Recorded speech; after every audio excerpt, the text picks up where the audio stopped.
terima kasih untuk kesempatan yang diberikan untuk saya untuk menyelesaikan tugas CGP di modul 3.1 dalam rangka mewawancarai kepala sekolah perihal pengambilan keputusan oleh kepala sekolah. Semoga Bapak berkenan untuk menjawab beberapa pertanyaan yang akan saya ajukan. Pertanyaan nomor 1, selama ini bagaimana Bapak dapat mengidentifikasi kasus-kasus yang merupakan dilema etika atau bujukan moral? Ya, seperti kita ketahui kan dilema etika itu benar versus benar. Artinya dua-dua tersebut benar. Ada kalanya seperti misalnya kasus-kasus saya sebagai kepala sekolah, saat ada guru yang memang ketika ada permasalahan berdua mereka di dalam proses interaksi di sekolah ini, mereka punya versi masing-masing. Ya, mereka punya versi masing. Kalau kita lihat sama-sama benar, ini pun benar, itu pun benar. Ya. Tapi sebagai kepala sekolah yang harus menentukan mana yang kira-kira lebih mendekati benar. Itu nanti tidak boleh juga menunjukkan yang lainnya, harus mencari alternatif keputusan, ya, alternatif keputusan, biar walaupun sebenarnya sebagai kepala sekolah itu dilema sekali, tetapi harus mengarah. Itu juga dengan bujukan moral. Bujukan moral ini benar dan salah. Misalnya kasus benar versus salah. Misalnya kasus seperti ada anak yang anak tersebut tidak bersekolah, sudah lama sekali tidak bersekolah, malah tidak ikut ujian. Tapi ketika pembagian rapor, sebelum pembagian rapor datang orang tua untuk merayu, membujuk saya supaya anaknya mohon dinaikkan kelas, karena alasannya karena selama ini beliau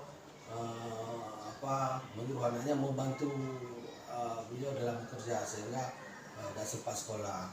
Diceritakanlah segala macam latar belakang keluarganya yang miskin dan sebagainya. Jadi saya memang satu sisi sayang juga, bertanya sama guru-guru sayang juga Pak ini segala macam, karena nanti kalau 3 kelas dari beban juga lagi.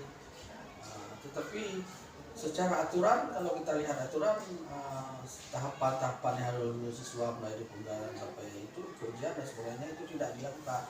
Makanya saya sebagai kepala sekolah itu harus mengabaikan rujukan tersebut dan menerapkan aturan yang berlaku. Luar biasa sekali. Baik Pak, pertanyaan selanjutnya ya. Selama ini bagaimana Bapak menjalankan pengambilan keputusan di sekolah Bapak? Terutama untuk kasus-kasus di mana ada dua kepentingan yang sama-sama benar atau sama-sama mengandung nilai kebajikan. Ya, jadi selama ini dalam mengambil keputusan saya tidak sendiri, karena saya nggak langsung ini. Kami di sekolah ada wakil kepala sekolah, walaupun di SD secara secara struktural itu tidak diakui. Tetapi kami ada wakil kepala sekolah, ada guru senior di sekolah.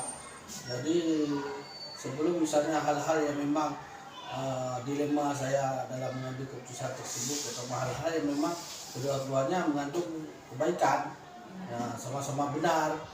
Jadi saya memanggil wakil kepala sekolah guru senior untuk berdiskusi kira-kira ini kasus seperti ini bagaimana kita jalankan bersama. Ada kasus-kasus seperti itu kan. Apalagi ketika saya pertama sekali datang ke sekolah ini, ada beberapa permasalahan yang memang harus saya buat keputusan secara cepat. Misalnya dulu sering banjir di sini. Jadi ketika saya tengok apa permasalahan banjir dulu, ternyata ada parit di situ yang dari belakang turun air, dilubangi oleh masyarakat di belakang itu, sehingga airnya dari belakang masuk ke dalam pekarangan sekolah. Jadi kalau kita tengok versinya masyarakat, mereka tidak tahu mau buang airnya kemana, jadi dilubangin tersebut. Dari segi mereka mungkin benar, dari segi sekolah pinginnya nutup itu sama benar. Tapi bagaimana caranya, ya kami berembuk, kami putuskan bahwa kita cari jalan tengah. Artinya apa?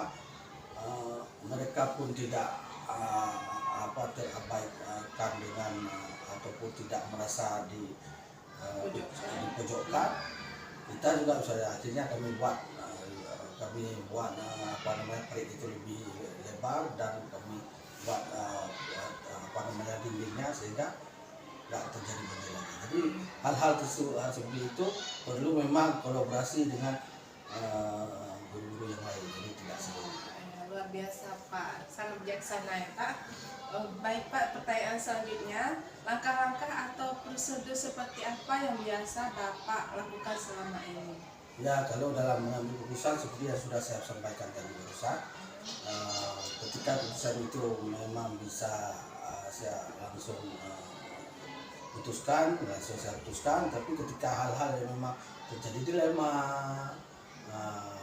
begitu juga mungkin dalam hal bujukan moral, itu prosedurnya saya memanggil wakil kepala sekolah, guru senior, berdiskusi, dan juga kadang-kadang saya menelpon komite juga Pak Gesit di kampung ini untuk menyelesaikan hal tersebut. Jadi prosedurnya seperti itu. Iya, baik Pak. Selanjutnya Pak ya, hal-hal apa saja yang selama ini Bapak anggap efektif dalam pengambilan keputusan pada kasus-kasus dilema etika? Kalau kasus dilema etika yang sama-sama benar itu ya memang harus yang paling efektif ya bermusyawarah dengan guru-guru yang lain. Jadi nggak bisa saya putuskan sendiri, karena kalau dilema etika itu memang ruwet, bukan ruwet itunya, memang karena versinya sama-sama benar itu. Satu segi versi yang benar, yang segi lain juga benar. Jadi memang nggak boleh langsung kepala sekolah dengan sendirinya langsung mengambil keputusan. Jadi harus ada kolaborasi dengan guru-guru yang lain, juga komite sekolah. Baik Pak. Baik Pak, sekarang kita lanjutkan ke pertanyaan nomor 5 ya. Hal-hal apa saja yang selama ini merupakan tantangan dalam pengambilan keputusan pada kasus-kasus dilema etika? Ya, yang menjadi tantangan mungkin satu segi kalau dari dilema etika ini dua pihak yang memang harus kita, ataupun dua pihak atau dua kejadian ya, dua kejadian ini ketika kita putuskan keputusan merasa tidak menerima ya. Dan juga mungkin merasa tidak puas, itu memang berat kan dalam hal pengambilan keputusan. Seperti misalnya saya dengan warga sekolah sudah berencana pergi berekreasi kami ke Takengong. Sudah lama kami rencanakan pada tanggal sekian misalnya, itu sudah lakukan. Ketika 3 hari menjelang keberangkatan, tiba-tiba saya dipanggil oleh K3S rapat bahwa mereka akan membuat semacam keputusan dengan kepala dinas lama pada tanggal yang sama. Jadi mereka pun menginginkan saya harus berada di Takengong, tapi harus ke tempat mereka. Jadi saya dilema, sama-sama sudah mau itu, tapi keputusan bagaimana caranya. Jadi akhirnya saya bilang oke, saya pergi dengan guru saya dulu, nanti saya ke sana.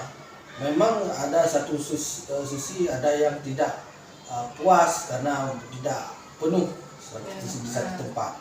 Tetapi ya memang hal-hal seperti itu yang menjadi tantangan ya. Ketika kita putuskan ada satu pihak yang memang tidak puas dengan hal tersebut, pihak lain mungkin puas, ya mungkin sebaliknya demikian juga seperti itu. Benar Pak ya. Semua ingin Bapak berada di tempat yang ini ya, yang buat acara Pak ya. Iya, semuanya ingin kita aktif dalam berkontribusi di satu tempat tersebut, tapi kan badan kita satu, nggak mungkin kita belah dua Pak. Ya.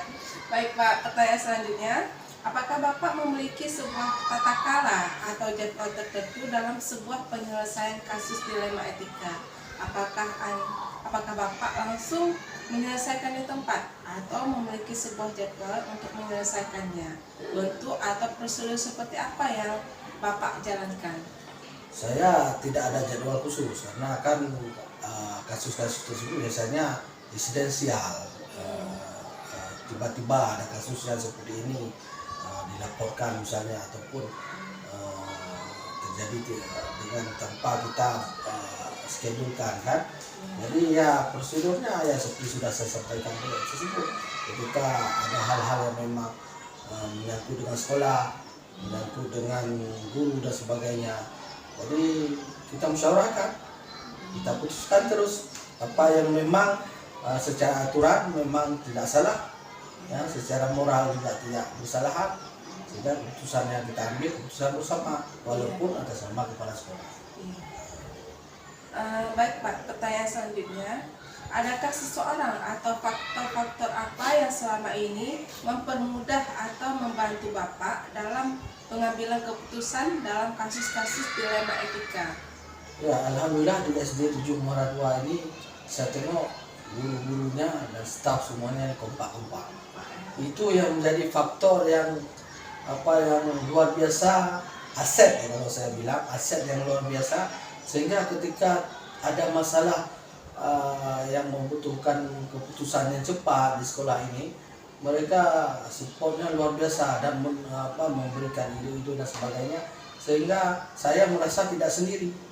Saya merasa bahwa ini kerja tim, sehingga ketika saya keluarkan suatu keputusan menjadi keputusan bersama. Banyak sekali kasus-kasus yang selama ini sudah kami kerjakan bersama, dan alhamdulillah saling mendukung, saling mensupport, dan alhamdulillah tidak ada kendala yang berat.